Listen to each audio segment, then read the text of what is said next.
that the problem here does not lend itself to any single solution, and it needs the help of many partners. And so more generally, what our experience has revealed to us is that to solve the lake's toughest, most insoluble problems, like the one we have here of invasive weeds in the Keys, requires a much more collaborative approach to reach a total solution. So several years ago, when we came to you, we shifted our mindset. We shifted it to make infestation here in the Keys our collective problem. It's really the lake's problem. And we agreed to stand together and to go forward together in this shared interest, in a common interest to protect the Keys, to protect the lake, to protect the ecosystem, and to protect Lake Tahoe's $5 billion economy. So when we began working with you and the other key stakeholders on this more collaborative path to solution, it was a sea change. And so what do I mean when I talk about collaborative? Collaborative means we share common interests, we work together across boundaries, across the things that may tend to divide us. It means we're inclusive. It means we value difference. It means we share resources, that we listen to one another, and that we build relationships among ourselves as equals. And that collaborative approach engages you, the owners, with the agencies and with key stakeholders and with the public as partners rather than as adversaries. So when we work collectively in partnership, what it does for us is it turns big problems into real opportunities. And as a new partner with you, as an act of good faith and in the spirit of sharing resources, we set out several years ago to begin to secure funding that could contribute toward a supported solution. And TRPA worked at the federal level for well over a year, where we were seeking special sources of funds. And it was hard work and it wasn't guaranteed, but we were successful. And over the last 3 years alone, we've contributed over $2 million to this cause. And with those funds, we've shared with you in the cost of a facilitator to help work with stakeholders in the public. We've shared in funding the technical studies and this EIS that we're going to be talking about today. And we've shared in the costs with you of different treatment methods. So we're in this with you. And we can't make it work without each other. And we're looking forward to continuing to be a partner with TKPOA as we march toward an ultimate solution here. And here's what I know based on some long experience.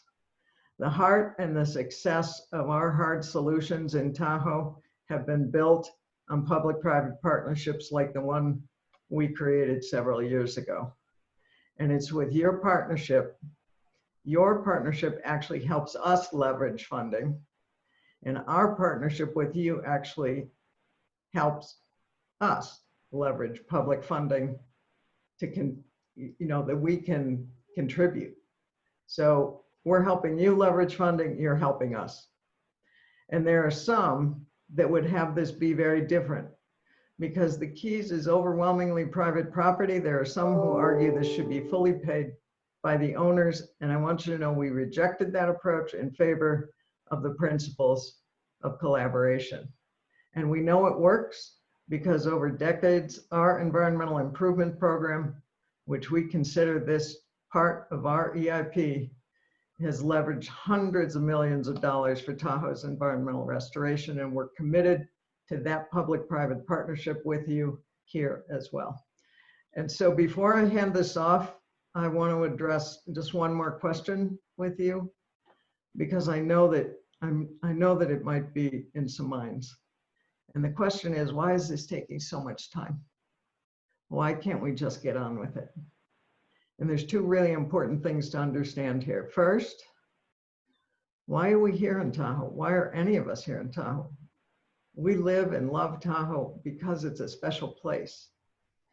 And to keep it special, the law gives it special protections, and we're having to answer more questions before we can take actions that may have a significant negative effect on the larger lake or that special environment here. So that's why we had to start this process by assessing the effects through tests. We had to test first to be extra cautious that our remedy, when we get to it and when it's taken, would both be effective and it wouldn't have undisclosed negative effects that we didn't anticipate. And then there's a second reason, and this second reason is really important. The second reason this is taking careful thought, a lot of time, is the glue of collaboration. The thing that makes collaboration work is trust. And there has been no success, really big successes at Tahoe on the really hard issues without the hard work and the time that it takes to build trust. And trust is more. And dealing with one another with honesty and engaging transparently. And it requires lots of communication and connection and good interaction, good relations amongst those who often agree, but sometimes differ in their points of view. And that's the primary reason I'm here today. If you remember nothing else, remember that I'm here offering you continued partnership, continued collaboration, and the willingness to engage with you as much as we need to build trust with you, because only together are we going to solve this problem. And it's why some of you who know me better than others, you've often heard me say, progress happens only at the speed of trust. And trust is the glue that turns collaboration into our best and most coherent shared solutions. And that's where the real progress begins. So if you're one of the folks who's just a little bit frustrated or a lot frustrated at the pace of progress here, please be patient, because trust takes time to grow. So today we have reached a very important milestone on a very important issue to you and to the health and to the prosperity of Lake Tahoe and the Keys. And this next series of presenters is going to summarize some of the context of this big problem. And then we're going to move into the findings of some really technical studies. So might be a little long, a lot of information, but it's all moving toward treating the longstanding problem of aquatic invasive weeds in the Keys. And with that, I'm going to hand this off to Kim Carringer with TRPA. Thank you all for listening. Thank you very much, Joanne. Hello, everyone. Good morning. My name's Kim Carringer. I'm the Environmental Improvement Division Manager here at TRPA.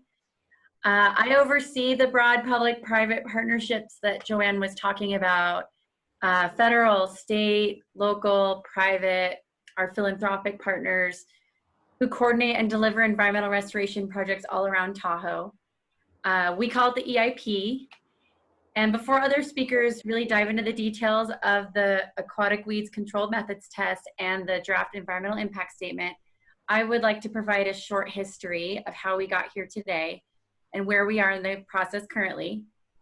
And it may help you better understand what Joanne was talking about and why we see you as a key partner for this project. So a major priority for the EIP here is to monitor, control, and eradicate the aquatic invasive species we currently have in the lake.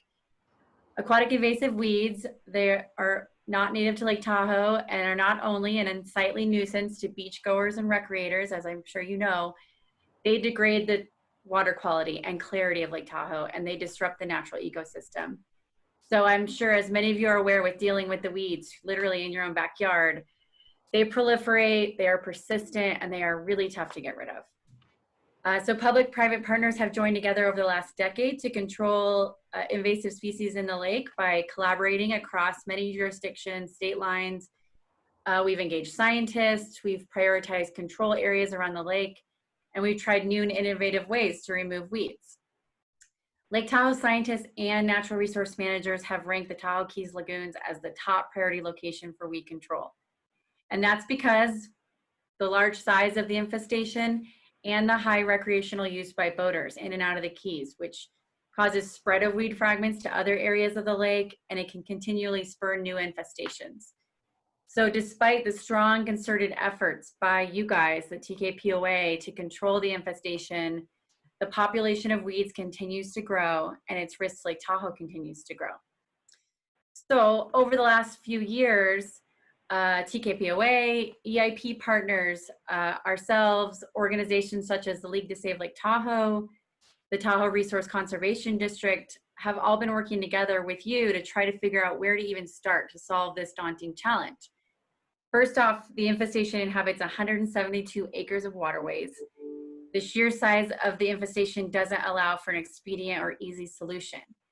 And second, the infestation is within a private residential area, but it's a major public recreational access point to Tahoe for the boating public, as I mentioned. And lastly, solving this issue garners major interest from stakeholders all over, outside of the Keys and in the Keys, region-wide. It's true that the weed infestation is not just a Tahoe Keys problem, it is a lake-wide problem that requires collaboration and coordination among many different partners. TKPOA, you've tried methods of weed control over the last 40 years and have engaged experts to try to find solutions. And back in 2018, after some years of research, you decided to ask the agencies if you could expand the toolbox. Is aquatic herbicides on the table in this fight? Both TKPOA and the agencies knew at that time it would not be an easily made decision. Aquatic herbicides, while utilized in many other parts of the country, have never been permitted as a control method in Lake Tahoe before. And while some believe it may be the only solution to significantly knock back and gain control of the infestation in the Keys, others would prefer it be the last option or never be introduced. So back then, a couple years ago, the agencies and TKPOA agreed to go forward with two things. First, we agreed that before the agencies could make a determination on herbicide, there need to be a comprehensive environmental analysis of the potential environmental impacts of that proposal. We also agreed to initiate a broad stakeholder engagement process to ensure we engage others in taking a comprehensive look at how to treat the weeds. And so over the last 2 years, we've formed several stakeholder committees. And what resulted from this stakeholder process was a lot of good information sharing and discussion of differing viewpoints on the Tahoe Keys weeds. It was through this process we found that stakeholders do want to work together to try to solve one of the lake's most pressing environmental challenges. Everyone recognizes what a complicated and difficult challenge this is, and everyone wants to find a long-term solution to protect the treasure that we all love. And we heard that people really want to learn more about the different possible treatment options in the Keys before we implement a full long-term project. So that's the testing approach that Joanne was talking about. We agreed, well, the stakeholder committee helped shape the current proposed project that you'll hear about today, and that's to conduct a test of a variety of control methods in the Keys. This testing program would allow TKPOA and resource managers to study, analyze, and compare side by side a variety of different options, both herbicide and non-herbicide, prior to developing, evaluating, and implementing a future large-scale project. So I'm almost done. I'm going to hand it over. But before I do that, I just want to leave you with a couple points. This document provides the environmental analysis of the potential environmental effects of conducting this test. This document does not provide a project recommendation, but it rather provides the analysis that will serve as a tool to aid the lead agencies in the decision-making process. So this document is a result of an intensive scientific study over the last year, and you're going to hear about that. And we're looking for your feedback today on the adequacy, the completeness, and the conclusions of that analysis. The final project decision that will come later this year and early next will be after this analysis is finalized. And it will be on if the test should be implemented and what methods should be included in that test. And finally, if the test is approved, data from that test will inform the development of the long-term control strategy for the Tahoe Keys. And another environmental analysis will be needed at that time to analyze the full-scale effects. So with that in mind, we thank you very much for joining today and to hearing more about the project. We hope to reach a broad audience throughout the summer of this region over the next 2 months to get feedback on this analysis. So with that, I'll hand it over to Dennis Abaglo. He's our manager of aquatic invasive species control throughout the lake. And we will provide an overview of the details of the proposed project and alternatives for you. Go ahead, Dennis. Thank you, Kim. Good morning, everybody. As Kim said, I'm Dennis Abaglo. I'm the Aquatic Resources Program Manager for TRPA, and I oversee the implementation of the region's Aquatic Invasive Species Program. As many of you know, TRPA and its partners have been implementing aquatic invasive weed control projects in the lake for some time. We've achieved a lot of success with localized eradication in many locations around the lake. And the biggest lesson that we've learned is that one tool is not going to solve our problems. I think you've heard the word tool used many times today, and it's really true. One tool is not going to do the job alone. So in order to take advantage of those lessons learned and paired with the available funding that's been mentioned, having the right people engaged, the EPIC collaboration and the private-public partnerships Joanne mentioned, we have an opportunity to utilize some of the new promising tools and that we're now addressing the most difficult location in our fight against invasive aquatic weeds, and that's in the Tahoe Keys. This infestation presents significant challenges that we've not previously faced. First, the sheer size, as you're fully aware, it's big. Kim mentioned over 172 acres, and as you know, pretty much entirely infested with aquatic weeds. In comparison, the largest project we've done to date in Emerald Bay, the Keys would be 30 times larger than that control effort that we had there. The conditions, as you probably also are aware, are very difficult. There's a kind of a loose organic layer at the bottom, muck, if you will. It limits our effectiveness, limits the effectiveness of some of the tools we've utilized significantly in other areas of the lake, such as bottom barriers. There's no bottom for those barriers to sit on because of that muck layer. And then the visibility within the Keys is poor.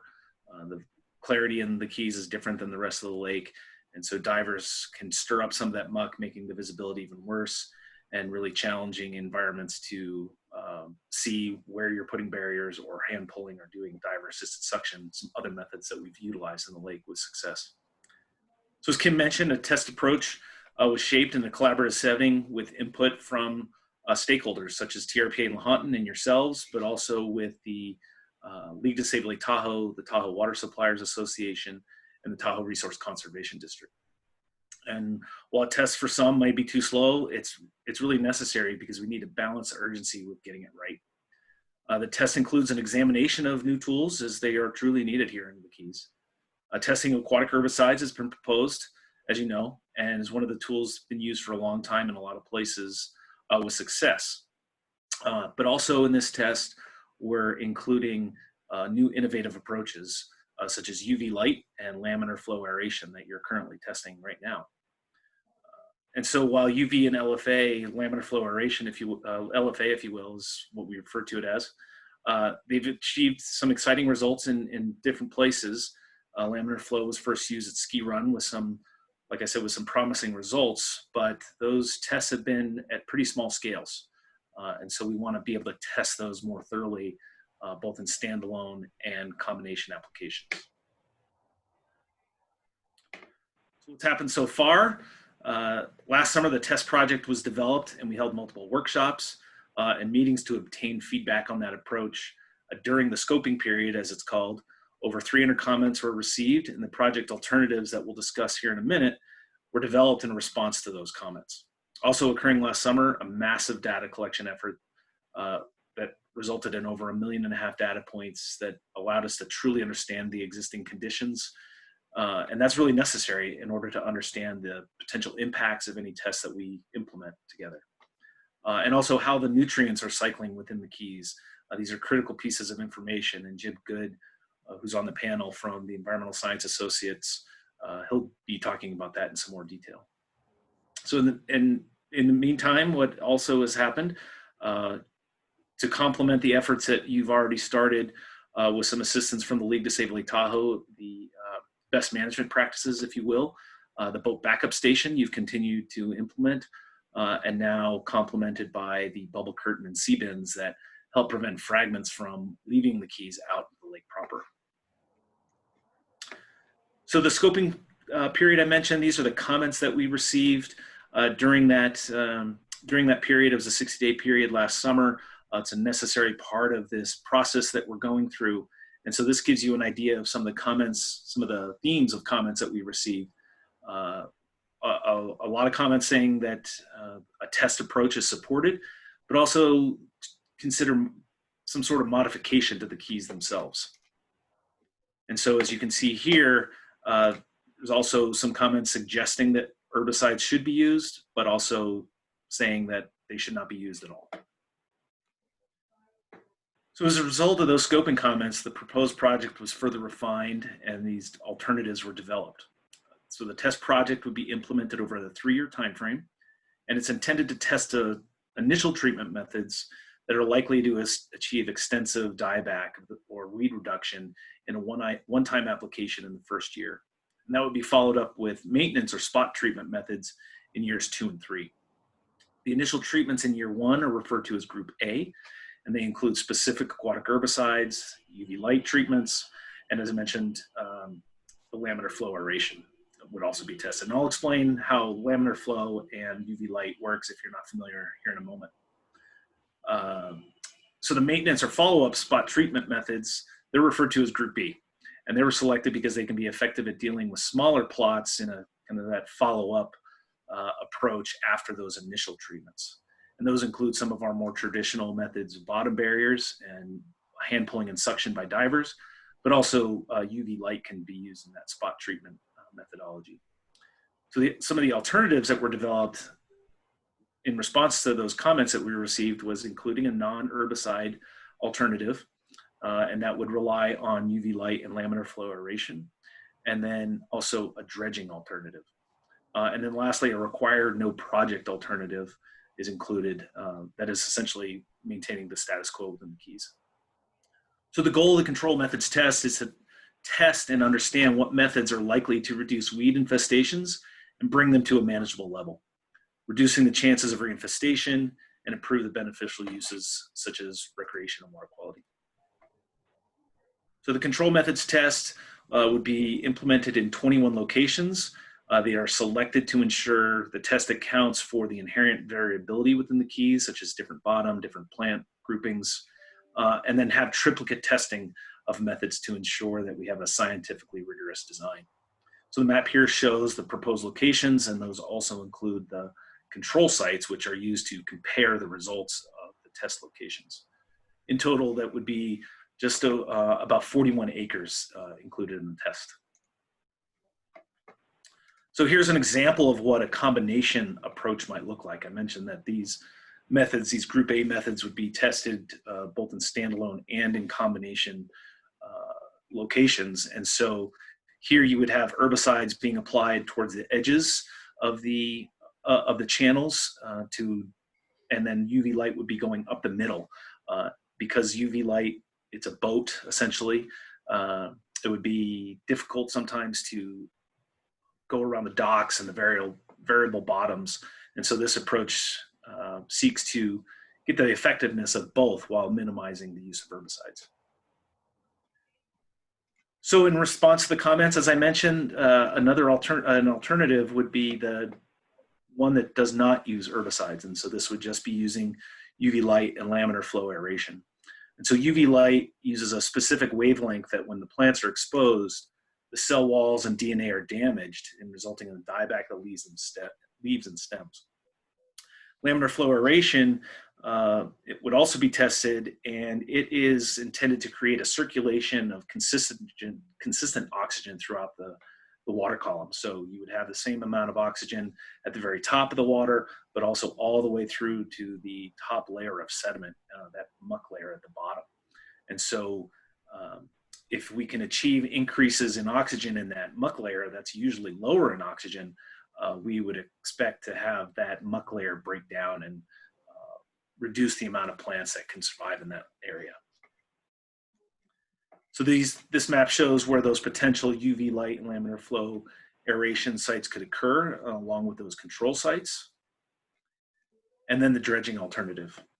It would use suction dredging as a primary means of control, It would rely on the excavation of the bottom substrate to remove the plants themselves, the roots and turions. Turions are the hard seed-like structures that are common with curlyleaf pondweed, one of the invasive weeds within the lagoons. They're very hard and sturdy, and so we would want to try to remove those, to remove the seed bank. And then removing that muck layer where where some of the nutrients can be entrained. And that would be replaced with a more coarse substrate that may be less suitable for future plant growth. So we brought on a geotechnical expert to help develop this alternative. And while it's challenging and likely expensive, it was included because of the several comments that we received during scoping that suggested some sort of modification should be considered. And then this map shows where those dredging locations could occur. So I mentioned the no project alternative. During that scoping period, we received a lot of comments that we should strongly consider taking a hard look of what the no project alternative would mean to the rest of the lake if nothing was approved. And so typically you don't get that level of analysis with a no project alternative. So the team did a hard look to see what might happen to the rest of the lake, or what the impacts could be to the rest of the lake if nothing was approved. And if nothing is approved, the test would not take place and there'd be nothing to learn. And just increasing the time it would take to find solutions to solving our collective problem. So I'm going to turn it over to Russell Norman from the Lahontan Water Board, and he's going to explain the regulatory setting that this project sits in.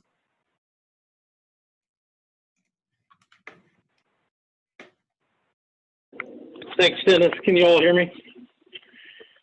So I'm going to cover briefly just some of the key regulatory considerations, and these are kind of factors that I think everybody, starting with Joanne, has alluded to, that are kind of driving the complexity and to a large degree how long this process is taking. And those two factors are the proposal to discharge chemicals, specifically aquatic herbicides. With that proposal comes a requirement to do this CEQA analysis and TRPA review environmental document. And I just would like to note, absent a proposed chemical discharge, specifically aquatic herbicide, this process for the non-chemical methods would be much simpler. So the other factor that Joanne alluded to was that Lake Tahoe is considered outstanding national resource water, is designated as an outstanding national resource water under state and federal law, and it's designated for its outstanding ecological and recreational value. Now, the regulatory agencies consider the Tahoe lagoons and Lake Tahoe to be one and the same due to the connection to Lake Tahoe. So the lagoons also carries that outstanding national resource water listing or status. So next slide, please. So both these factors kind of combine to create, a project that requires enhanced permitting environmental review. And specifically, anytime we have a chemical discharge, a federal permit for discharge to waters is required. Since we are talking about aquatic herbicides, there's also a Lahontan Basin Plan prohibition on discharge of those aquatic herbicides in waters of the Lahontan region, and there is a process for gaining an exemption to that prohibition, and this environmental review is meeting some of those exemption criteria. Along with the federal permit for discharge chemical substances and the Basin Plan exemption process is a requirement to do an anti-degradation analysis. Because Lake Tahoe and the Tahoe Keys are considered outstanding national resource waters, they get the highest level of protection under the anti-degradation policies, both state and federal. And the tiering for outstanding national resource waters anti-degradation review kind of dictates a much more intense analysis than lower tiered waters. Next slide, please. So with respect to the basin plan exemption criteria, this slide just shows a couple of the bullet points of what's required. There are a number of items, but as noted, the CEQA and TRPA environmental review is required as a result of that exemption criteria. And as noted, since we are discharging chemicals and aquatic herbicides, a federal discharge permit is required. In addition, the criteria require that, as noted, we comply with state and federal anti-degradation policies. And in the project proposal or plans, we need to also demonstrate a minimum discharge of chemical substances for an effective treatment, and describe why non-chemical measures have not been effective in addressing the target weeds. And then there is some enhanced monitoring reporting required in the form of a pre-project biological monitoring reporting program. And that is, the intent of that is to have a baseline to gauge ecological recovery or biological recovery within the lagoons post-treatment. Next slide, please. And with respect to anti-degradation policy for outstanding national resource waters, just wanted to point out a couple items. Both state and federal policies dictate that there shall be no long-term degradation of baseline water quality as a result of a project. Short-term degradation is allowed in aquatic herbicide application treatment areas, and what is short-term will be a board or an item for board discretion when they consider approval of the project. The current EPA guidance is short-term is weeks to months, not years, so it's kind of a broad window under current federal guidance. And that the duration of the degradation of water quality is informed both by this environmental analysis and a forthcoming anti-degradation analysis that we will be releasing for public review at a later date. So with that said, I'm going to pass it on to Jim Good, who will discuss the environmental review and findings. Good morning, this is Jim Good at Environmental Science Associates. I've been leading the team evaluating effects of the project in the aquatic environment. The draft environmental document covers a broad range of resources that could potentially be affected, everything from traffic to air quality to recreation and wildlife. But today I want to focus in on our evaluation of the effects to aquatic resources, including water quality. All of the activities proposed in the project are in water activities, so this is really where the biggest challenges are. We had 5 steps in the process of these evaluations. The first was to identify which water quality constituents could be affected by the project. Second, we collected extensive baseline data in 2019 to really define the physical, chemical, and biological characteristics of the lagoons and how those components interact in that ecosystem. Third, we defined 13 specific water quality and environmental health issues, and in the 4th step, evaluated both direct and indirect effects in each of those issue areas. And finally, we show our work with a lot of detailed information that you'll be able to review as part of your review of the EIR-EIS. This was very much a team effort that included 5 PhD specialists in different areas of aquatic science.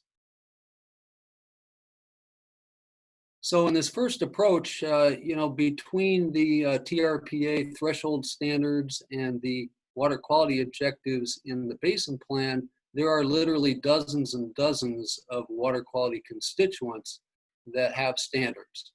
But there's things in there like, say, radioactivity, where the project could not possibly have an effect.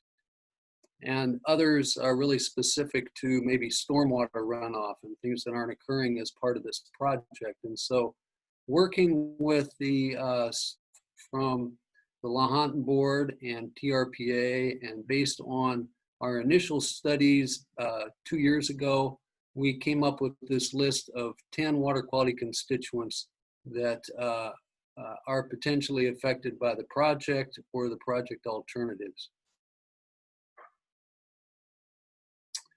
The 2019 baseline data collection, we had these gentlemen out there nearly every day for 6 months, collecting all kinds of water quality data. Go ahead. The data included continuous 15-minute interval measurements of water temperature and dissolved oxygen and pH at 13 different stations, both near the surface and down near the bottom. That's very important because we've observed that there's a lot of variability in the water quality in those lagoons, both in what part of the lagoon are you in, are you near the surface, are you near the bottom, and are you doing your measurements during the late afternoon when photosynthesis is active with all these aquatic weeds, or are you making your measurements in the early morning after photosynthesis has been shut down? So lots of variability there. We also, at these regular 15-minute intervals, measured what little precipitation occurred during that 6-month period and measured the water level in each of the 3 lagoons. Twice a month, we also measured the depth to groundwater in wells that we installed around the perimeter of the lagoons, and we measured water quality profiles of temperature and oxygen and pH at 1-foot intervals from near the surface all the way down to the bottom. So that's very important because the water quality is affected at times by stratification, where the warmer layers near the top are not mixing with the colder layers at the bottom. Once a month, we collected water samples from the lagoons and sent those to laboratories to be analyzed for nutrients and chlorophyll. Several times during the year, we also collected groundwater samples and had them analyzed for those same nutrients. And we also made measurements of turbidity in the lagoons. It was in June and October when the fish and benthic macroinvertebrate surveys were conducted. And once in July, we collected sediment samples, and that's also when TRC performed the terrestrial biology and wetland delineation surveys. The figure here shows in yellow dots 13 different locations that were distributed among all of the lagoons to have good representative sampling for our water quality and measurements and samples. And in this third step, where we were identifying the specific issues for environmental health, that's found in section 3.2 of the draft environmental document. And these issues were first, what about the potential exposure and health of workers applying the herbicides? Second question is, how long would these herbicides persist in the water and sediments? Third, the question of whether drinking water supplies would be protected.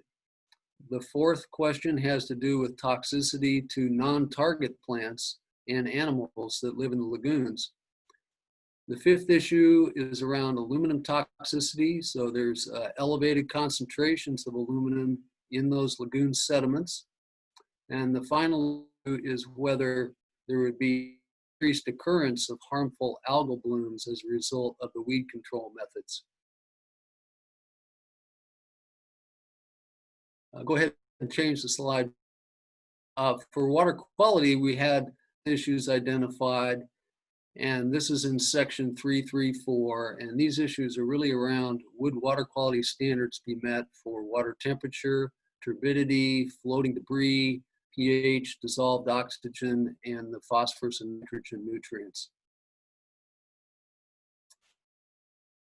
In our fourth step of evaluating direct and indirect effects, we start out with each of these 13 issues and describe the methods and the assumptions that were used. So you'll be able to track what our thinking was as we enter into those evaluations of each issue. it was important for us to focus on protecting the lagoon receiving waters. So these water quality standards apply not just out in Greater Lake Tahoe, but also within the lagoons. So we can't rely on any dilution from this massive volume of water in Lake Tahoe. And if you protect the water quality in the lagoons, then with all that dilution out in the Greater Lake, you'll be protecting water quality there. So these evaluations really boil down to three key questions. First, how long will these herbicide chemicals be detectable in the water and sediments? Second, will water quality standards be met? And third, would beneficial uses be protected as required by the Clean Water Act? On this first question, how long will they be detectable? We started with the aquatic pesticide application plan that TKPOA developed in 2018. Looking at the proposed herbicide chemicals in there, we eliminated panoxylum from the testing program because it requires multiple applications to be effective and has a much longer persistence in the environment. There were also concentrations for applications of each chemical that were proposed in the APAP, and to be conservative and protective, we based our evaluations on maximum allowable rates rather than the somewhat lower rates that were based on the mesocosm studies and literature review performed by TKPOA. So using, well, we also had to research what are the lowest attainable laboratory reporting limits. So we contacted some contract laboratories to find out, first of all, who is capable of analyzing these specific active ingredients and the degradation byproducts of those proposed herbicide chemicals. And so that's, a fairly short list, but we also worked with them to identify how low they can report the concentrations. And the answer was 1 part per billion for water and 10 parts per billion for sediments. So then based on these maximum allowable application rates, the 1 part per billion reporting limit from the laboratories, the information that we found on the degradation rates, or how long it takes for those chemicals to break down in the environment, and also assuming no dilution at all, we came up with these ranges of persistence for each of the herbicides. And so that ranged from 6 to 36 days for fluoroperoxyfen benzyl to less than 120 days for triclopyr. It'll really be ultimately up to the water board to make a decision on how those estimated periods of persistence fit with the maximum allowable weeks to months and not years, according to the anti-degradation policy. Second major question, would water quality standards be met? Well, in 2019, we collected all this extensive information, and we found that right now the water quality is poor in the lagoons, and that for at least 6 of these water quality constituents, standards are not met, even before this testing project is undertaken. And so really the question is, would the water quality conditions get worse with any of these proposed activities? And in part, the study design incorporates having control sites where the activities would not take place, so that during the project there would be monitoring to see how the activities are changing the water quality compared to the control sites. There were several considerations in whether the water quality standards would expect to be met. We looked at the timing and the extent of activities. We looked at the protective measures that are built into how those activities would be conducted. We considered whether real-time monitoring of water quality constituents like dissolved oxygen and turbidity could be performed during the activity to make changes in either the methods that are being used or the pace of work to be sure that water quality standards are met. There were several cases where we added additional mitigation measures.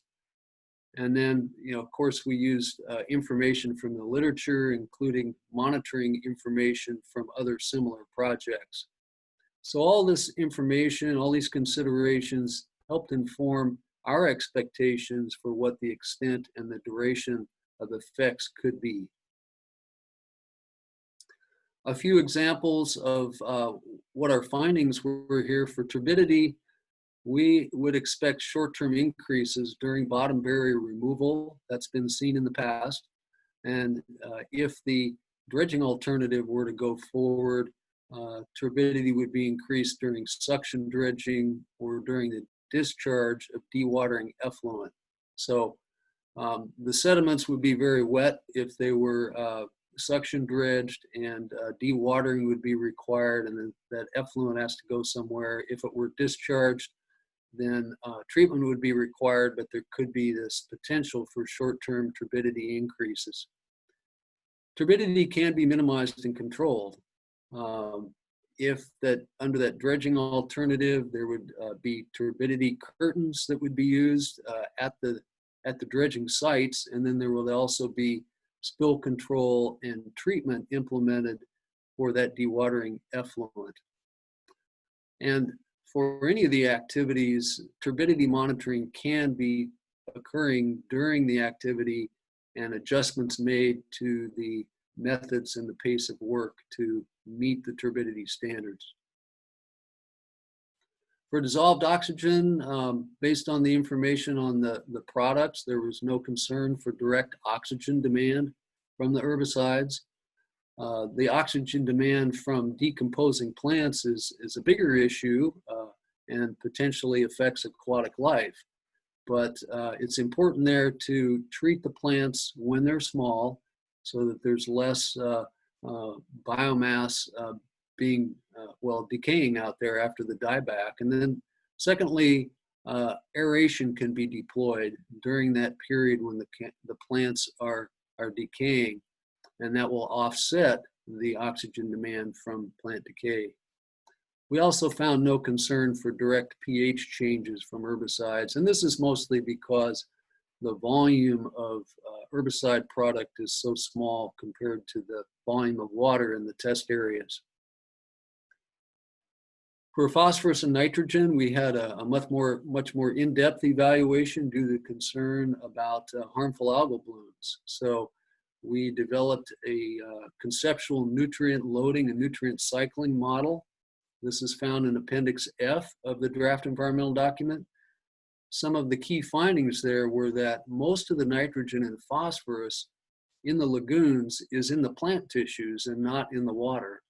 So particularly in the main lagoon, plant decay would become the biggest nitrogen and phosphorus source. The situation is different in Lake Talac. Lake Talac has such a much larger contributing watershed and receives a lot more groundwater compared to the main lagoon. And so together, those external sources of nutrients are a little bit greater than the internal sources that would come from plant decay. We also found that the algal productivity indicated by chlorophyll is correlated strongly in the main lagoon to the concentrations of phosphorus and nitrogen. But that was not the case in Lake Talac, where there was no relation. We think that's because of the tannins, the kind of copper-colored feature that you see in Lake Talac at times. Those tannins inhibit algae growth. So Lake Talac would be less sensitive to the release of phosphorus from it than in the main lagoon. The increases in nitrogen and phosphorus, these temporary increases can be minimized by treating the plants when they're small and by applying Phoslock to inactivate phosphorus. So Phoslock is a bentonite clay product that contains a rare earth mineral called lanthanum. And if you apply Phoslock on the surface of the water, as it settles down to the bottom, it absorbs phosphorus that's in the water, binds it chemically, and it remains bound in the sediments where it's not available to algae or aquatic plants. This diagram from the conceptual model is just a simple depiction of how on the left in the spring to early summer, the plants are small. Nitrogen and phosphorus is coming from the sediments up into those plant tissues.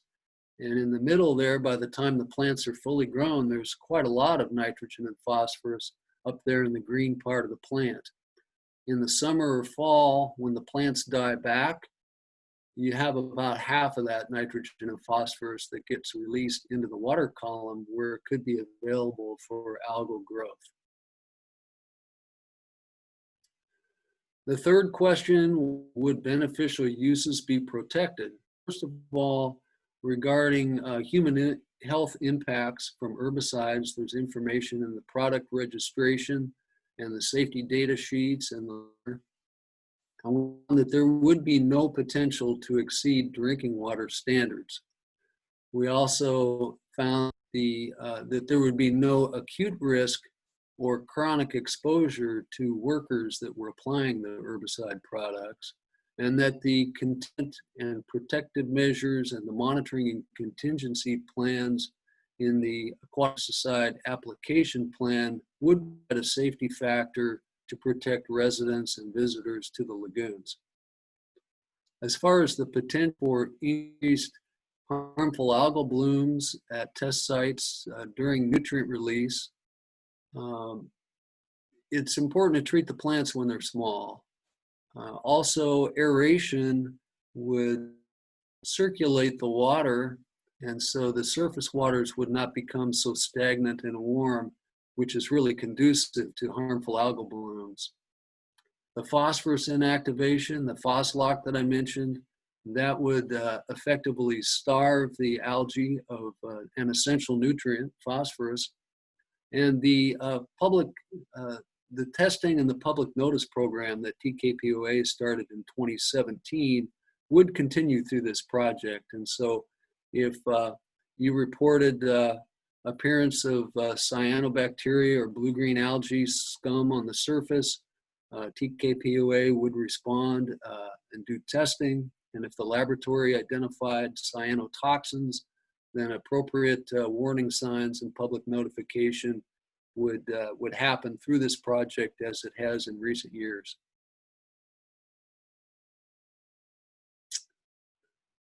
The question of potential impacts to non-target aquatic life from herbicides.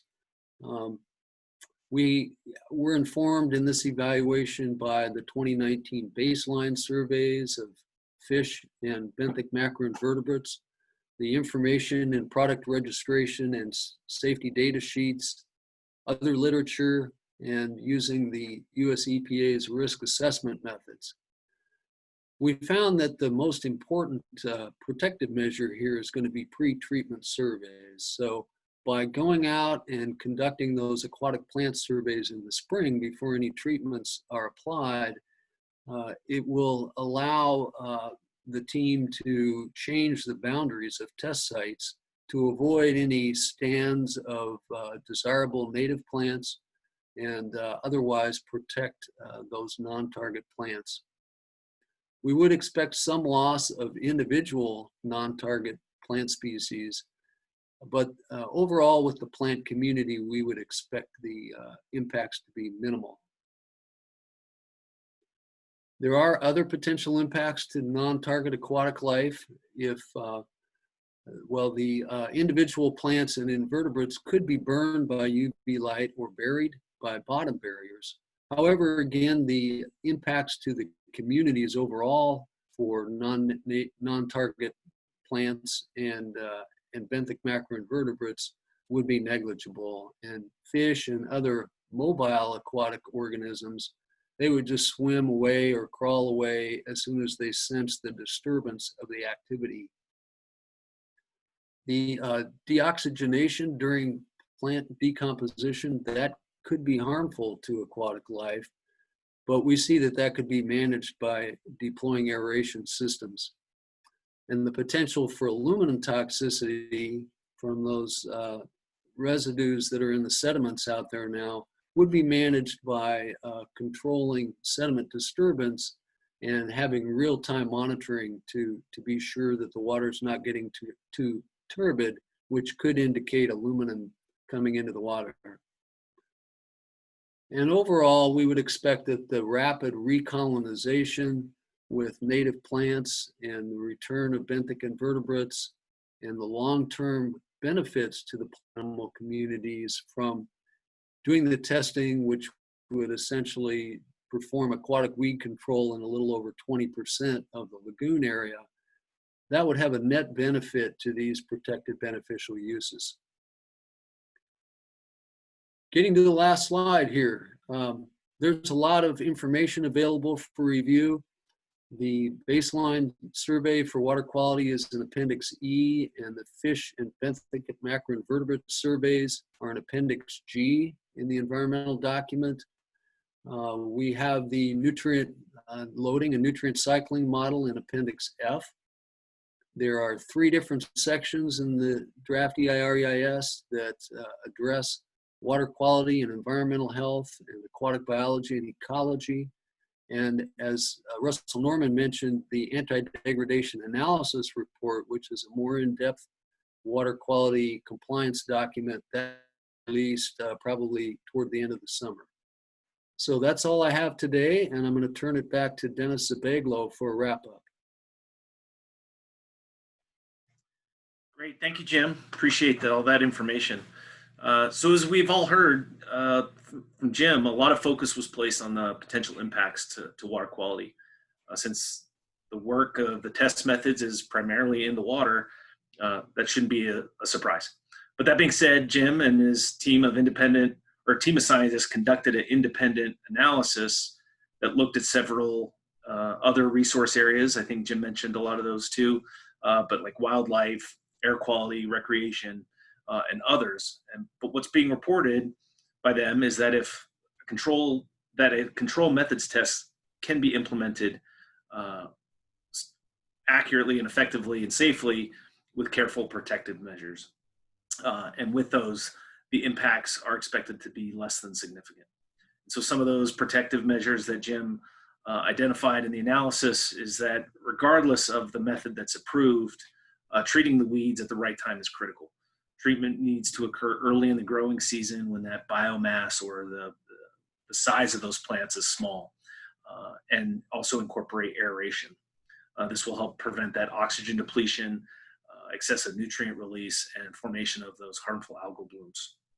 Also, real-time monitoring should occur in order to make adjustments during implementation to ensure those water quality standards are being met. And then in addition, conducting those pre-treatment surveys. We want to avoid non-target plant communities, and that those test sites are an appropriate location to be doing the tests. So essentially what the analysis is trying to do is get us to understand what the impacts are of a test. Are the proposed, so the proposed methods can be tested, all of those methods, or just some. So what we want to hear from you is, have those potential impacts been addressed adequately?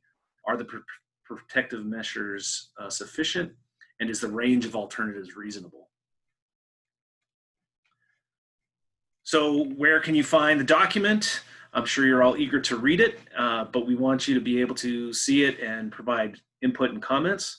So the document and appendices can be found on TRPA's website, as noted here. And then we recognize that current circumstances are challenging, and this issue is very complex. So along with a 60-day comment period, we've incorporated multiple workshops such as this to ensure the public has ample opportunity to review the information and provide comments on the technical adequacy of the environmental analysis and those range of alternatives. So comments can be made in multiple ways, not only in these forums, but also via US mail and via email on the addresses shown on the slide here. So some important milestones that are coming up that you can anticipate.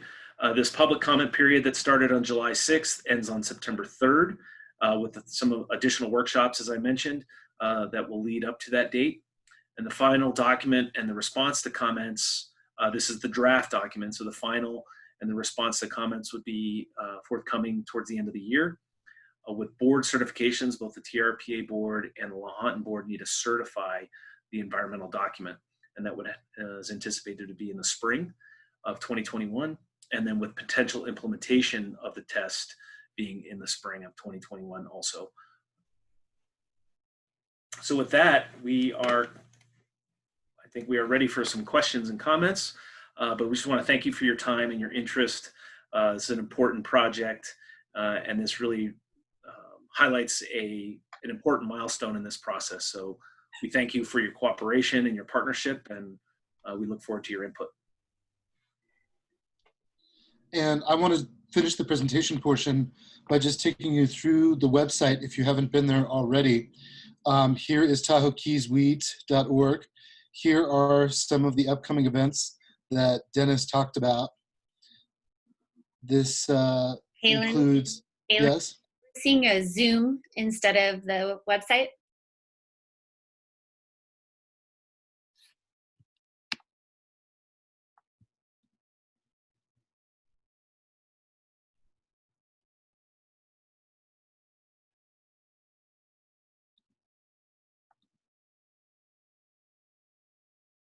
Is that better?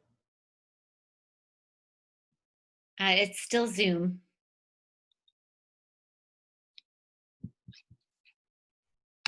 Try changing the tab you're on.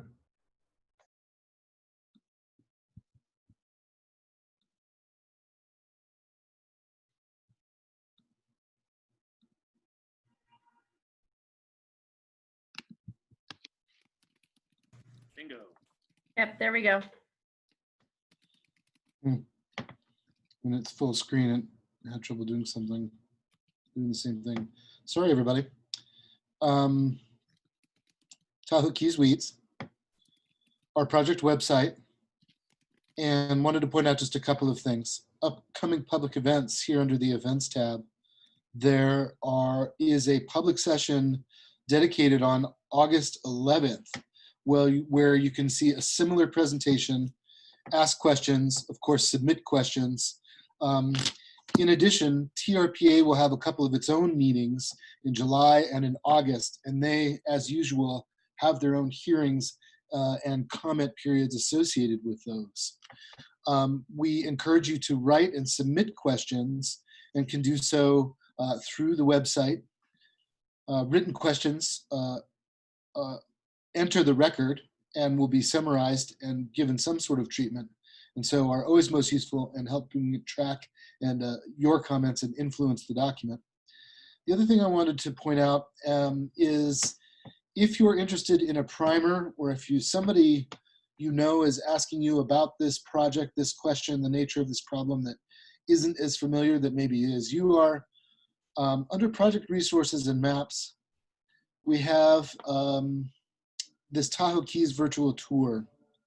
And this is a nice interactive tool called the Story Map that allows you to walk through a description of the problem, where we are in the project. Sorry that it's taking so long to load. This is a new feature on the website that tells the story of what we're working on. And since it's going so slow, I'll let you explore it. But I just wanted to offer those two things. And with that, we are done with the presentation portion and now want to move into the period of answering your questions. And we want to do that in two ways. I'll stop sharing. First, we'd like to collect questions as you've already been submitting them in the question and answer window so that we can summarize them out loud, because many of you may have similar questions. And also, if you just do the math, it often takes a couple of minutes to ask a question. We have over 50 of you, and so that will help us address more efficiently, hopefully. But we also know that some of you are calling in by phone and can't do that.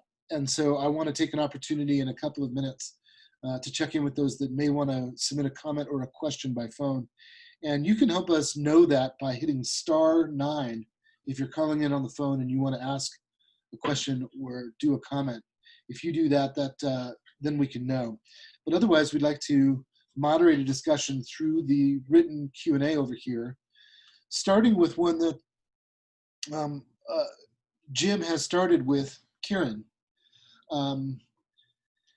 Jim, is it too much to ask to try to summarize the nature of the question? And then you've already offered some questions here, some answers rather, but I want to give you the opportunity to clarify on any of this. Yes, Caitlin. Do you still have the question that I replied to in writing? Yeah, so under the Answered tab. Ah, okay. Hang on just a second. Thank you. Scrolling down here. Oh, yes. Okay. So Kieran McCammon asked, in reading the draft report for Group B, does it include ongoing mechanical harvesting, or is it envisioned that mechanical harvesting might no longer be required? So as I understand the mechanical harvesting program now, the machines are rotated around the lagoons on an as-needed basis, and so that would continue through the test project. So if an area required mechanical harvesting to maintain navigation, then that would occur at any time through the test period. It's also possible that, with successful knockback of aquatic weeds in these test sites, that no mechanical harvesting would be needed. That's what the hope would be.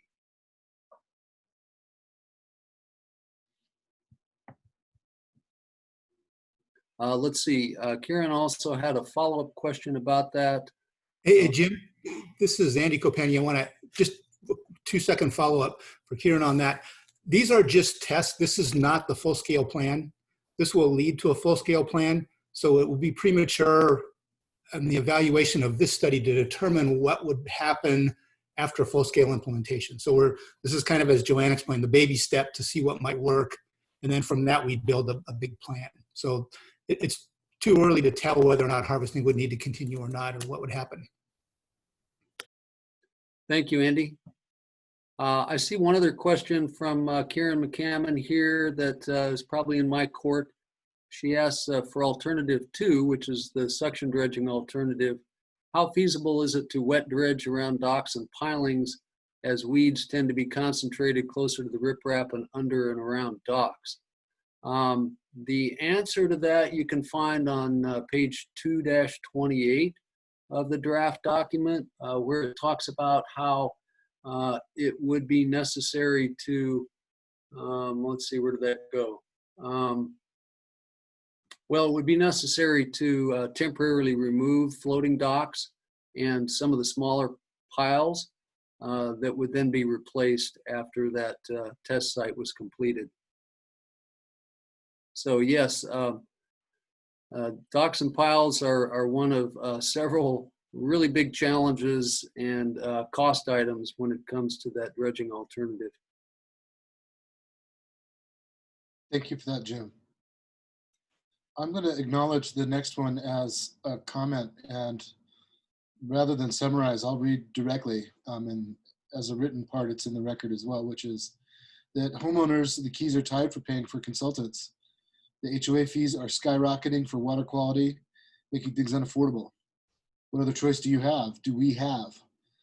I don't want to bankroll something that will not solve this problem ever. You can't guarantee complete success, so why do it? It is a Band-Aid approach. So that comment is entered for the record. If there's an additional question about the costs or tests of the efficacy, or how if there is also a question embedded in there about, then please, we're also ready to try to answer that, but we'll take that for now as a comment. The next one that I have listed here is thanks for a good presentation. Do we know how the aquatic weeds originally came to the Keys? Boats only, waterfowl? I'm going to go to Dennis on that one. There's actually several different species, and I think they all have a little bit different origin story. Can we have a quick version of that one, Dennis? Yeah, the weeds, I think, were First, least urination water milfoil, first discovered in the 80s, I believe. I don't think the exact mechanism of introduction is known, but it's possible it could have been by boats. It's somewhat less likely that it was waterfowl, but could also have been an aquarium dump. But these plant species are introduced in those ways, but without having a crystal ball, it's hard to understand the exact introduction pathway. But those are some of the more common. And some are endemic species that are just out of control in this environment. Yeah, the coontail is a native species to California. It doesn't occur often elsewhere in the lake, but it is in the population of coontail is problematic. Thank you, Dennis.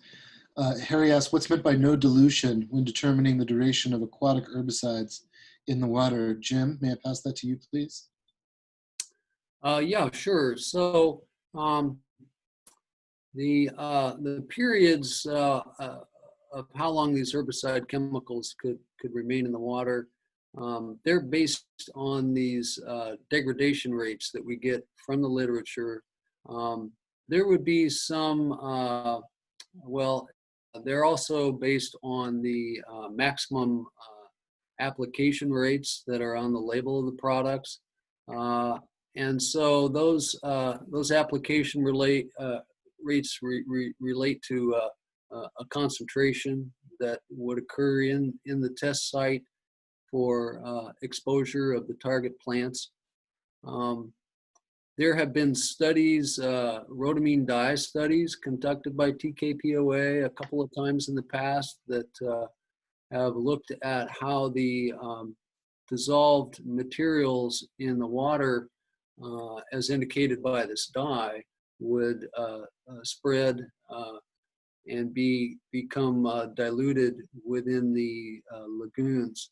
But in our evaluation of persistence, we did not assume that there would be diluted concentrations.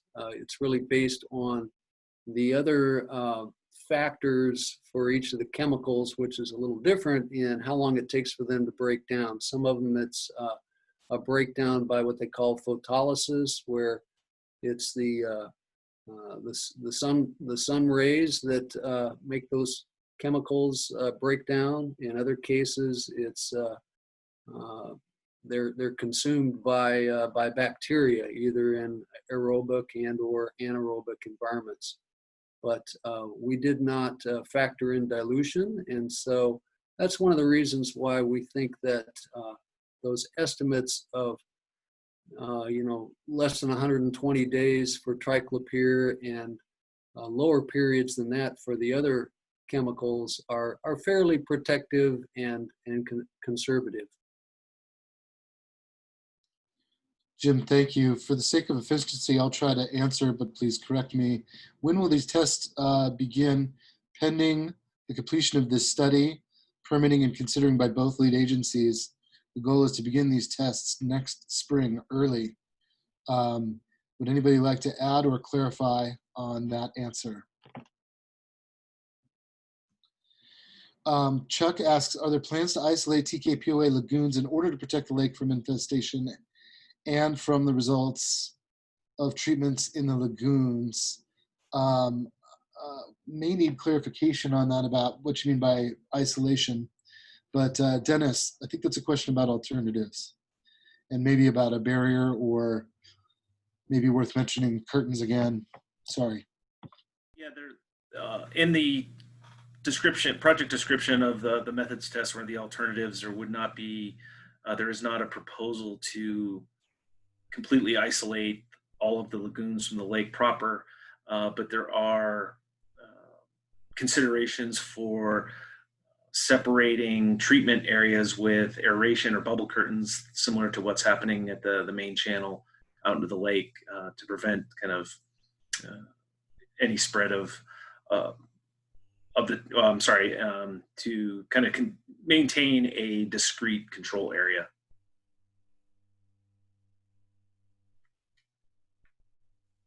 You're on mute there, Kaylin. Thank you. Sorry. Chuck, I think you're actually going to get some more info and the anonymous question also there about sealing off and closing off if herbicides are used. So let's combine the next couple of questions together. Chuck, if we didn't answer that, I think we're about to get more info on that. So both Chris Disney and Harry Dotson are now asking about where we are in the decision-making process. Is the non-herbicide alternative, if that's selected and doesn't work, what happens next? Similar question, is it possible that an alternative that does not include herbicide would be approved? If so, how we answer questions about impacts and efficacy? Who from lead agencies would like to talk about where we are in the decision-making process in this environmental document's role? I can start off regarding the first one, non-herbicide alternative is selected. If it's not selected, then what we will be testing is potentially a non-herbicide method of some sort, whether it's UV light, laminar fluoration, or if the dredging alternative is chosen or selected. The test would be based on the results of that test. And if they are proven not to be effective, then once a process is developed to treat the entire system, we would be needing to take that in consideration and formulate a different proposed project that incorporates different methods if the test was proven not to be effective. And then, so is it possible that an alternative that does not include herbicides could be approved? Yes, that is entirely possible. And we would not know what the efficacy of herbicides are during a test. Not to say that the process that would be implemented for doing a full-scale treatment, herbicides could be re-proposed, if you will, to do a full-scale treatment if they are not part of a test.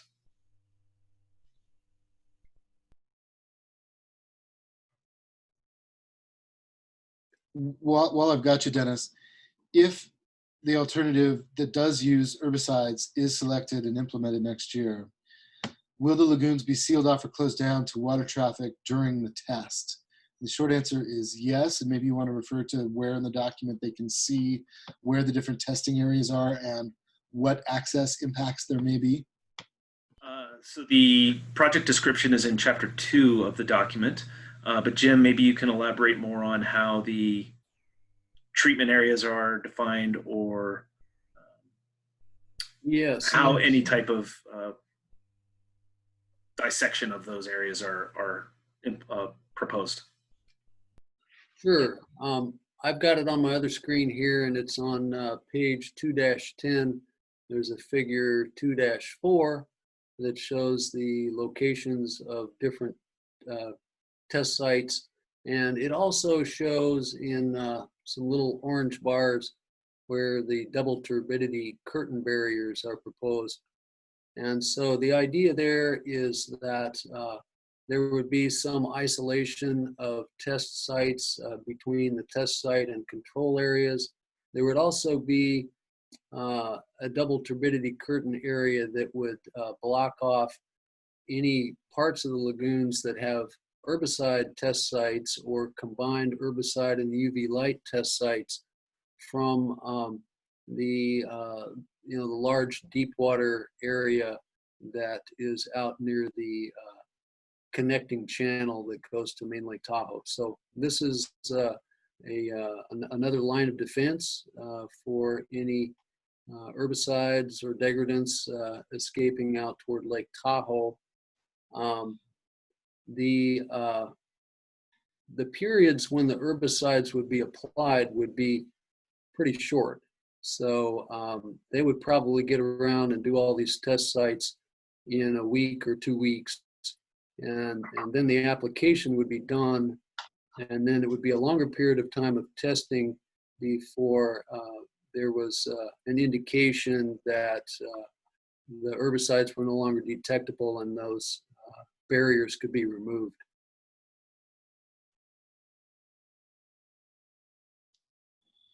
So I've been scanning these questions. I'm trying to link some of the similar ones. And so I just want to refer to Harry's because these are right on top of each other.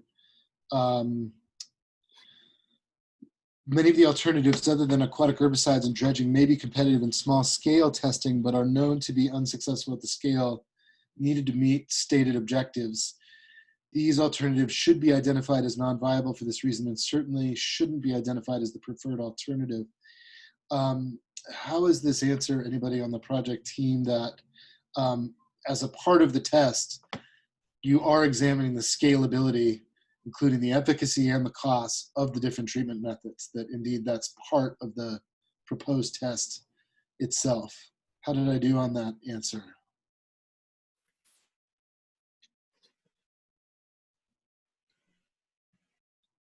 Jim, do you feel like answering? Just because you're unmuted. Yeah, I can chime in on this. Of course, this project right now is just to test the effectiveness and the environmental impacts of each of these different aquatic weed control methods. Some of these small scale treatment methods like bottom barriers, for example, were not considered to be viable for larger scale use in this testing program. Dennis talked about some of the challenges with this soft organic muck layer and how that can interfere with effective use of bottom barriers. And so some of these are incorporated as what we're calling Group B follow-up methods. So after having effective knockback of most of, like 75% or greater of the aquatic weeds at a test site using a Group A method, then the next step would be to come in with a Group B follow-up treatment that could include using some of these methods that have been effective on small scale at other places, like hand pulling and bottom barriers, to basically hold the ground and remove any of the residual patches, small patches of aquatic weeds in the test site. And that begins to address Mr. Peck's question about if the problem's resolved, how will its return be prevented? So Jim began to list some of the Group B or some of the mitigation measures that are ongoing management. There's a behavioral question here that Greg Peck asks about people doing aquarium dumps and other things. And I think that's a hard question to figure out how to control. Yeah, I mean, I think that the honest truth is that we'll never be completely done with this problem. And it's going to be a maintenance effort for many years to come. The hope is that the aquatic weed control program can be controlled to the point where it's not really necessary to do wide-scale mechanical harvesting anymore, and that some of these small-scale treatments can be used to basically nip it in the bud if you have recurrence of aquatic weeds in some locations. Person on the phone has been very patient. Only one hand is raised. I'd like to go to the person on the phone whose phone number ends in 9594. And let's see.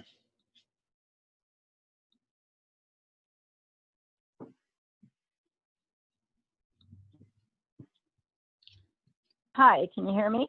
You can now. Yes, thank you.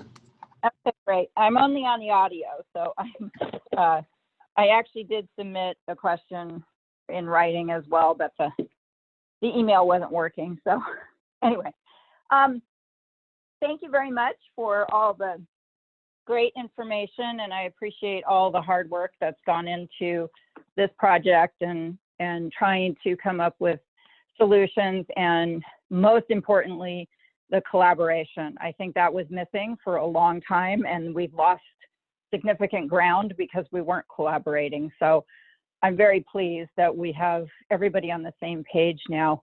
So my question is, and this is probably an odd one, but I'm wondering if anyone had considered the possibility of sectioning off the keys into, smaller sections at a time and drain those sections of all the water and clear the weeds out using just, regular hand pulling, and let them dry out, let them die before you refill. And, that way we get away from needing herbicides and all that other stuff. Clearly it would be an engineering task. However, we're about to replace bulkheads along the East Channel. And to me, that would be a perfect time to engineer some sort of a mechanism to section off portions of the keys at a time and clear them out in a more natural way. And unfortunately, we had years of drought where this would have been a whole lot easier, and unfortunately we didn't take advantage of that. So that my question is, has that kind of method ever been considered? Jim? Yes. It was, I guess, last August when the project team and the lead agencies were going through and screening a broader range of potential aquatic weed control methods that could be included in alternatives. And when we looked at that and had the engineering considerations of what it would take to dewater sections of the lagoons, we quickly ran into some really huge challenges. So, if you dewater, are you going to compromise the stability of retaining walls? And are you going to have, potentially some homes that are maybe, in danger because of that? You also have challenges of having to treat a tremendous amount of water that would be pumped out of an area if you tried to dewater it to the point where you could dredge with an excavator or some other method of essentially dredging in the dry.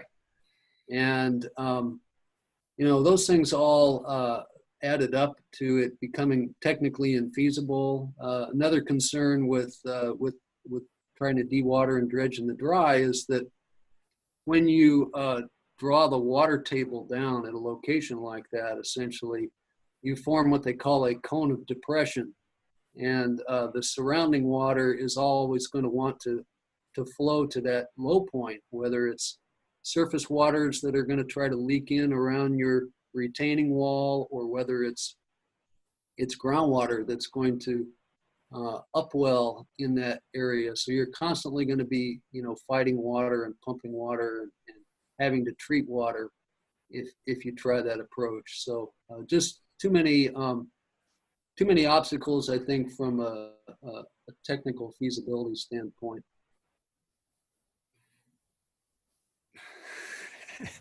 Andy wanted it. Please go ahead. Yeah, and to follow up on what Jim's saying there, he sort of alluded to this, the groundwater table, and we've got substantial data on this from drilling that Lahontan Water Board's done pursuing the PCE groundwater contamination plume. The groundwater table is actually higher than the lake level in those areas. So even when the lake level goes down in the drought, the groundwater is still high. So you could never completely drain that because you'd constantly be having groundwater coming in. We know when we pump our water supply wells, if you pump at 1,000 or 2,000 GPM, you only lower the water table maybe 3 feet. So it's, as Jim mentioned, huge volumes of water.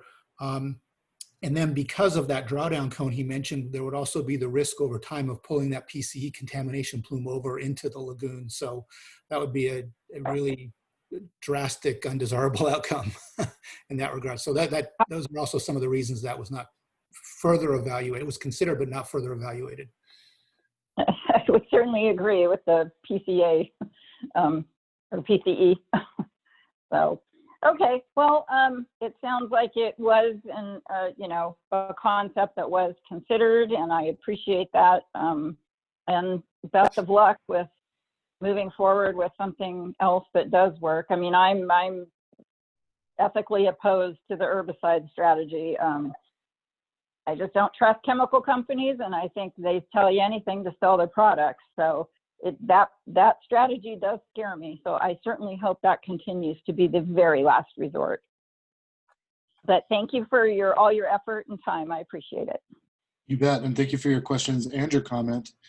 And the project team asked that I point out that there were many suggestions for physical approaches to addressing the weed problem, and that one of the alternatives developed for consideration is the dredging alternative. Rather than sealing off and dewatering, one physical approach that is considered in this analysis is the dredging. And so worth a look.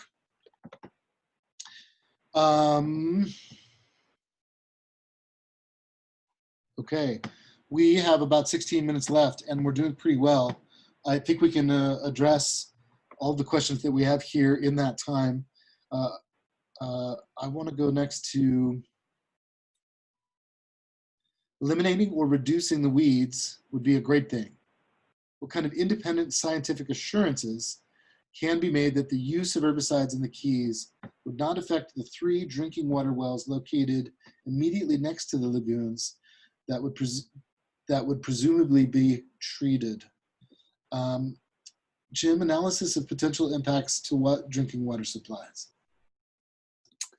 Yes, so first of all, looking at the drinking water standards for human health, there's no expectation that those drinking water standards could be applied or could be exceeded by applying the herbicide products at the test sites.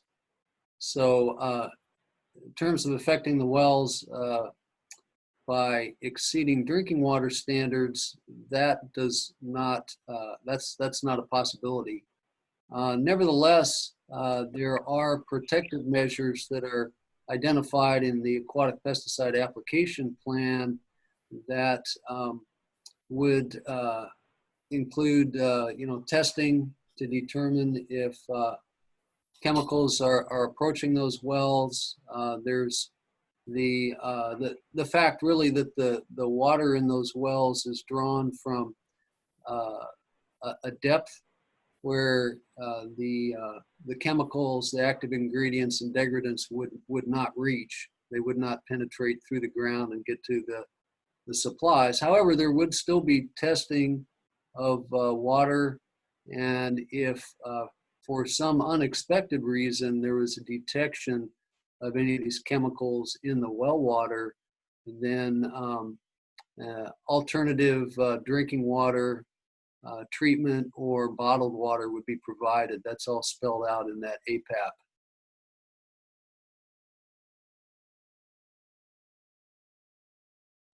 I'm wondering if I could go to Andy Copania for the question about the infrastructure that exists in the Keys, described here as a water treatment plant. I think maybe a reference to the circulation system. Andy, may I pass this one off? Yes. I want to point out that, first of all, the government agencies didn't require construction of that plant. That was part of a development agreement between Dillingham Construction Company, or Dillingham Development Company, which built the Keys, and the city of South Lake Tahoe to allow Dillingham to expand the size of the Keys. The water treatment plant was actually built under that development agreement, but the size of the Keys was actually never expanded in conjunction with that. So it was voluntarily constructed, sort of what's called a quid pro quo for potentially more development options. Back in the early 1970s, it ran for a number of years. It was actually the government agencies that required the system to be shut down because it had some issues with respect to releases of alum, a chemical that contains aluminum, as Jim mentioned earlier. There's some high levels of aluminum in the sediment in some areas because of some of the leakage of that chemical during the operation of the system. At this point, and the system was constructed to remove the initial turbidity, the sediment in the water from the initial excavation into lower levels of phosphorus, and there were standards established for what reductions were supposed to be achieved. And the water quality within both Lake Talac and the main lagoons within the Keys currently is better than the standards that were required to be met when that system was constructed. So at this point in time, it wouldn't actually create anything water quality better than what's already there based on the way it was constructed. There are plans, however, in the works now to operate the circulation component of it, but not the water treatment component of it, to see if that would help with circulation of the water to improve the clarity and minimize the harmful algal blooms. Andy, we have a little bit of a sound problem. I think it's an internet speed issue where your mic was, but we did get the message, which is that that circulation system may have some benefit, but isn't, now I'm going to summarize it incorrectly, but so I'm not going to try. I was just about to mess it up, but we heard your answer. Okay. That was, let's see. Here's a question about cost. Is it presumed that TKPOA members will shoulder the full cost of the tests and future broad-scale control? And references that AIS is actually a lake-wide issue. Joanne, may I go to you? Yes, indeed. Thanks, Kaylin. I hope this listener heard my opening comments, because certainly the spirit of those comments was that we fully acknowledge this is a shared problem, and that's why we've gone to the lengths we have to really work together on this. We are already sharing in cost. As I said, we paid for the TRPA went to some effort to seek some special sources of funding at the federal level through the Lake Tahoe Restoration Act, and so we're already funding substantially the costs of this EIS that you've heard about today.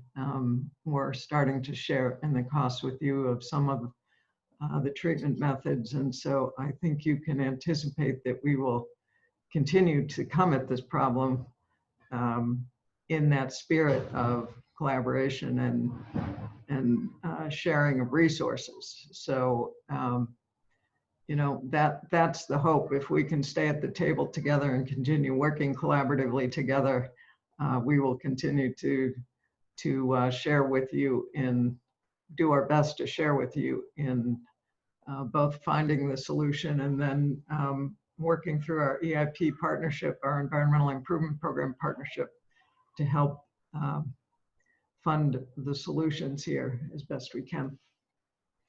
So I hope that gives you some assurances about the spirit with which we're approaching this problem. It is a shared problem.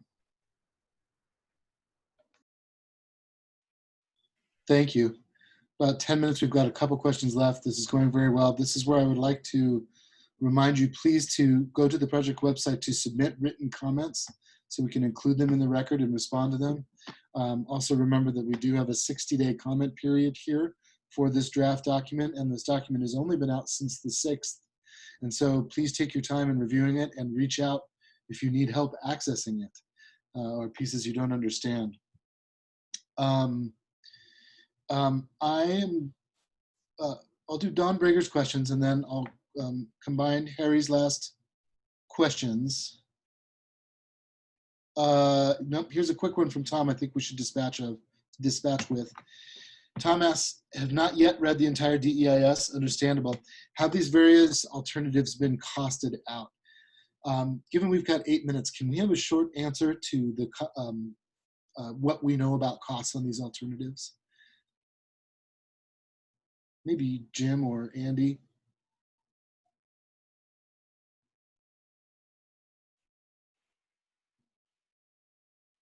Yeah, hopefully my mic will work here. In terms of cost, as has been mentioned earlier today, the Inventive Resources is out right now currently doing some initial evaluation in the Keys with respect to UV light. We know what the costs were in general to do UV light over at Lakeside Marina, but that's a very different situation in the Keys, and so it's not a directly applicable situation. We've also been operating our LFA laminar flow aeration system in the area between Christie and Lucerne. We'll keep operating that to get cost information on that. But because a lot of these technologies like UV light and laminar fluoridation are innovative and haven't been applied at commercial scales at the size of the keys, there isn't good cost information. That information could be developed for herbicides, but in terms of the environmental review, it's really kind of blind cost. And right now, what's being presented here, what the agencies are presenting, is their environmental review of impacts, which isn't supposed to be sort of skewed or affected by the cost. But cost development, once alternatives are kind of boiled down, will be an activity that will then move forward at that point. And I'm going to try to treat Harry's two questions like this. It comes with a disclaimer which says, don't take my word for it, because I'm neither the technical expert nor an expert on all of the procedure of environmental documentation. But Harry is kind of asking if things are already excluded. And so I think it's appropriate to address where we are in decision making. You know, the first impression is that any controlled methods involving aquatic herbicides were prejudged as bad and something to be avoided. I'll summarize what I've heard from the project team, and then they can keep me honest, which is that this phase of decision making involves studying the potential impacts and the modeling, guessing about the potential impacts of the different treatment methods and their potential efficacy in order to design a test, and that they have not decided. There is not a preferred method yet. The document demonstrates that none of the alternatives have a significant impact to be mitigated. And so that there is not yet a decision or an inclination as to which of the methods tests will be implemented. So after that attempt, does anybody want to add or subtract from what I just said?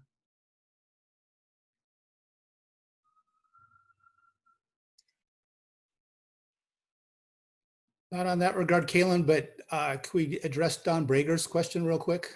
Yes, this is our last one. Don gets to take us out on Don's question. I'll read it. Has there been any research and or analysis of other surrounding lakes or lake areas such as Tahoe City to see what efforts they've done currently or historically? And if there has been, what was the outcome? So I think this is a question about alternatives development, and what we know about some of the other treatment methods. That's how I read it. Kalen, I wanted to point out the scale thing. We didn't show the maps in this presentation, but for example, I'm not sure if most of the Keys owners are aware that if you take all the other marinas around the lake and add them together, they fit in kind of that entry lagoon in our West Lagoon area.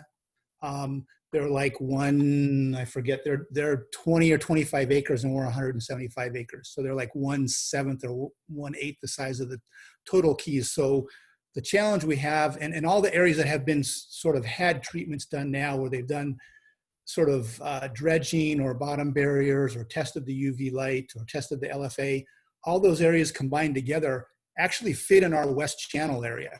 You know, the area between the bulkheads, if most Keys owners know where the Yoda House is, the area right next to the Yoda House, all those areas fit in there. So it's very hard to scale what's been done in other areas successfully to what could work in our expansive kind of extent of lagoons. And that's the reason that this test program is developed, is to try to find how we can scale up a lot of those things, and could they work, and could they work cost effectively in the Keys. And there actually is another question, and I think we have just enough time. Greg Peck asks, I think I heard earlier that herbicides would break down as they interact with weeds and environment. Are the breakdown products environmentally safe? Again, as attempt to do a quick comment, but then I'm going to turn it over.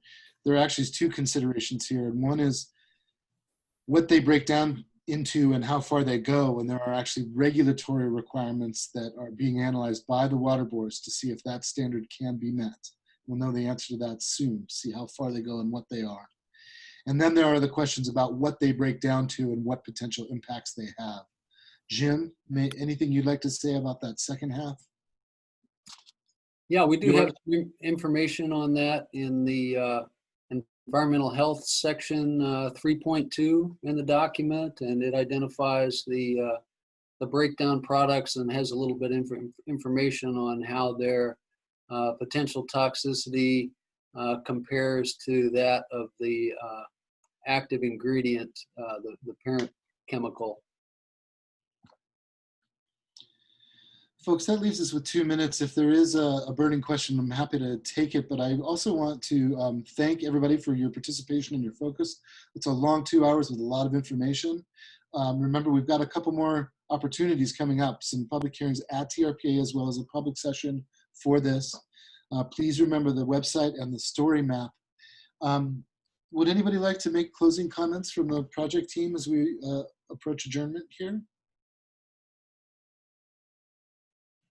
Kaylin, this is Joanne Marquetta. I would just like to say to everyone who joined us to participate today, we highly value your input and comments and participation in this.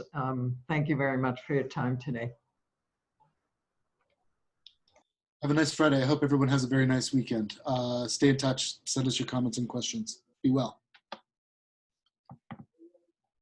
Thank you. Thank you. Thank you, everyone. Thank you all.